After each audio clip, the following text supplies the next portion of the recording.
Your research experience has equipped you with a lot of skills that people beyond academia really value. But how do we adapt our research experience into strong applications for jobs when you're moving beyond academia? Well, first you can identify the skills that employers want. You can use job descriptions where they physically list out everything they want in terms of responsibilities, specific skills and specific experience. Use their wording because that's what they're looking for. You can also search on their website. You can see what projects they do and see if you can echo some of that language in your applications as well. But speak to people in those roles or people hiring people in those roles because they'll be able to give you those tips and tricks for it as well.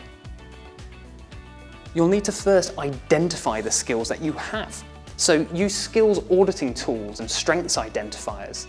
There's the Vitae Research and Development Framework, there's the Strengths Profile websites and services you can find online, and even personality type tools can help you understand your personal strengths and your preferences for work that you can communicate in applications. They're really good, and assume that they might not list them like project management, administration, organisation as research skills. They're all going to be experience that you have, but they might not have thought about it in a research context at the moment. Start mapping these skills onto the list required by the employer in that job description, and then you know you're getting it right. The key word there is matching. Match those skills and experience to the context the employer wants. Research skills language can't be used by the employer sometimes. It may not be how you understand a skill. But what you can do is understand what they will be doing in that role and how your research can be put in the context of that role. If they want communication skills, you can say it's a presentation at a conference, but how about saying you dealt with stakeholders from different organisations and statuses and you made complex information into an accessible format? This might be a bit more along the lines of the context they might be looking for in that role. Once you've identified your skills and your experience, present it clearly in your CV, your cover letter, or your interview answers. So for CVs, echo that skills language they've been using.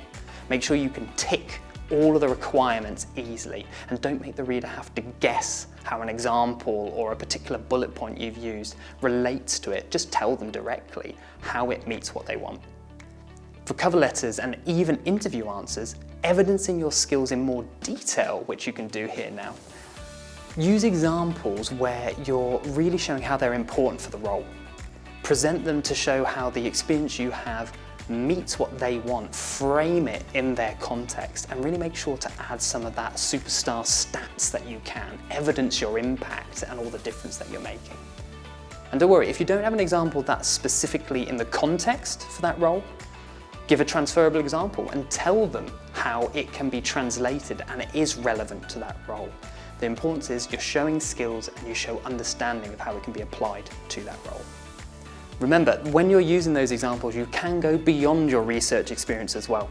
All of it is relevant. So think about your volunteering work, previous jobs, courses, events you've attended, and even in your personal life, you might have some factors that show really important personal and professional skills. The most important question to ask is it a skill that demonstrates what they want, and can you frame it in the context that they are looking for? Once you've done this, you're showing them exactly that you're a great candidate beyond academia. Good luck.